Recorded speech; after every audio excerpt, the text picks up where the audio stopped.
kamar makoci ne da makoci kawai suna ciniki.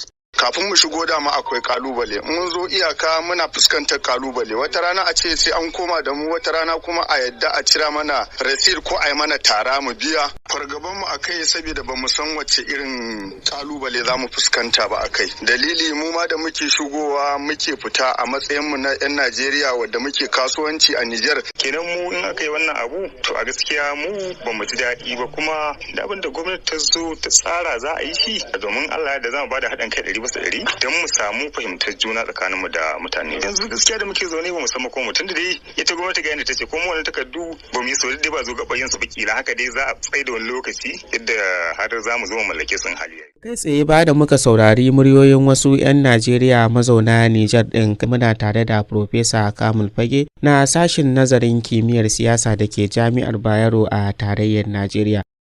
To ana samun ciniki tsakaninmu, kuma fiye da kashi 90 na cinikin da yake faruwa tsakanin Nijar da Najeriya, wato ba wanda yake gudana cikin tsakanin gwamnati da gwamnati ba ne, a tsakanin mutane ne da mutane.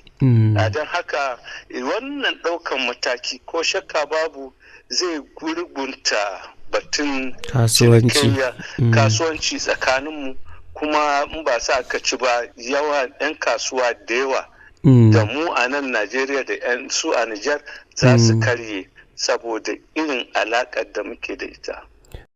A dai tarihi ba a taɓa samun haka ba, amma an samu lokuta da za ka ga yanzu misali lokacin da Najeriya ta rufe iyakacinta. Ai kaga mun ji jiki sosai, su ma sun ji jiki a lokacin misali. Ɗaya daga cikin kayayyakin da muke alaka da su su ne dabbobi.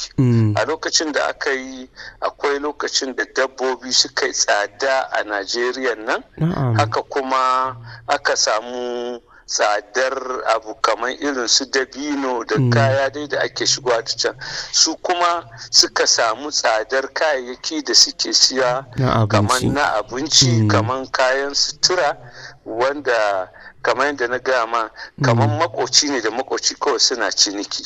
To da aka samu wannan a wancan lokaci gaskiya ko a lokacin Buhari kaga abubuwa sun taɓarɓare. To bare kuma a yanzu a ce an ɗauki wannan mataki banda harkar kasuwanci to zai shafi harkoki da yanzu akwai 'yan Najeriya da yawa saboda matsin tattalin arziki sun yi ƙaura sun tafi Nijar ɗin suna sana'a iri-iri.